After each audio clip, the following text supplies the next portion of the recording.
sitting back and allowing them to happen. And some political parties are actually managing this whole process of cuts in Stormont. And I would assume that the two representatives here, if they're elected, would expose these problems as well. We can go much further back. I mean, the Local Government Act, which established local government and local councils, was never supported by James Connolly. The local government didn't exist in quite the same way at that time. But Connolly took a completely different attitude to elections. The bodies he believed were more representative of the issues that were important at the time was the trade unions in Dublin and Waterford and Wicklow and Limerick and here and Belfast and so on. That they represented the interests of the working class people. Now, that's another issue which could be brought forward at another point in time. But it's important to understand that the city councils haven't been here forever and a day.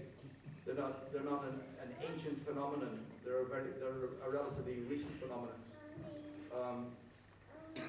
But we shouldn't adopt the position of electing councillors to the city council to make the city councils work. That's the problem with the SDLP, the unionist parties, Sinn Féin, and so on. That they're concerned only to make the city councils work in the interests of the people who elected them, but not in many cases, not the people who would support the IRSP, who live from day to day, from hand to mouth, trying to make things work. What we should use those councils for, if for no other reason, is to expose this hypocrisy and the opportunism which allows people to go to the city council and support the issues that they're concerned about. I don't want to go much further than this. There may be an opportunity for questions afterwards. So what I want to be able to do now is to call on the two representatives to speak about their positions and the reasons why they've become involved in this and why they're promoting these elections. And the first I'll call is Lucy Callaghan.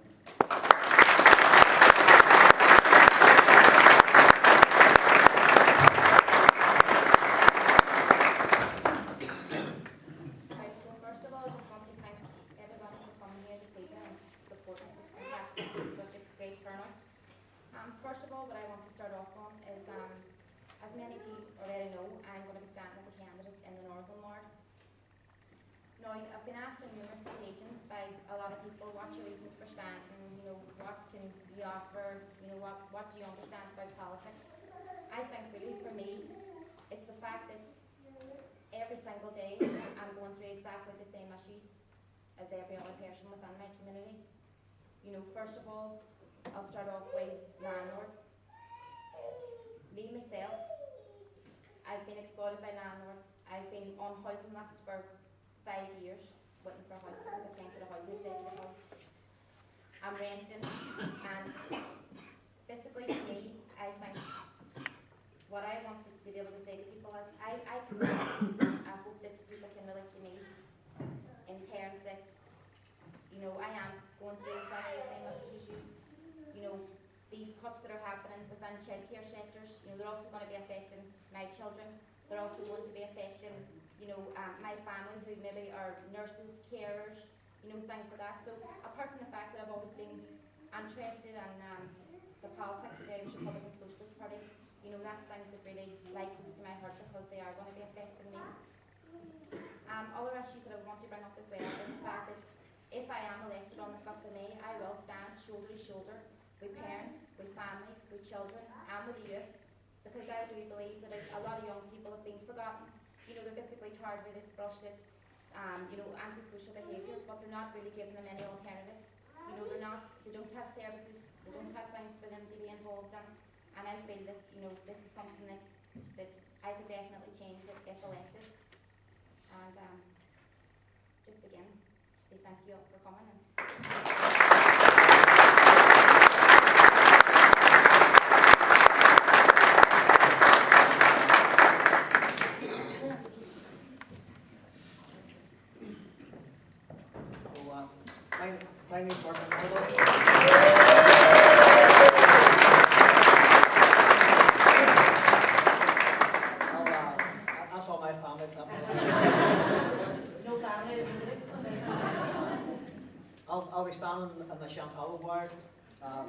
lot of you probably know me and know that I have a long history.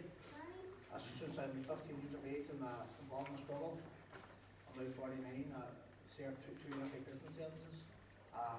There's nobody prouder than me to be a member of the Republican Socialist movement. And I see this year as another facet of the struggle.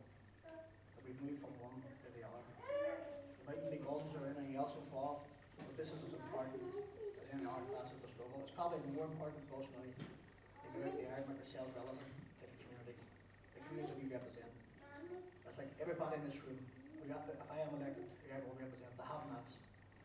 I'll not be representing businessmen or business interests or non-wing politics. If we get elected, myself and Lucy, we'll be standing, as Lucy said, full square behind the marginalised, the working class, the have-nots. And that's the difference between us and the other parties that stand. Because the other parties who are standing, the main nationalist parties and unionist parties, they, no matter what they tell people on the doorsteps, they will implement the rules. Terry Robson and Martin McMonagle went over to Westminster and negotiated billions of cuts in the budget. And then they're blaming the NR minister. This functional government is storming. So we have to go out and fight that. And it's important that we let people know that that's what we're about. We're not interested in positions or egos or if it's me getting elected or anybody else.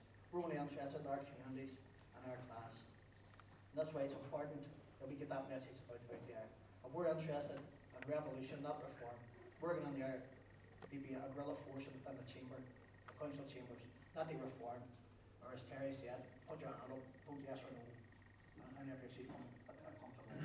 If this issue affects the working class or the marginalised, that's where we'll be standing. Irrelevant what carrots is put in our way. So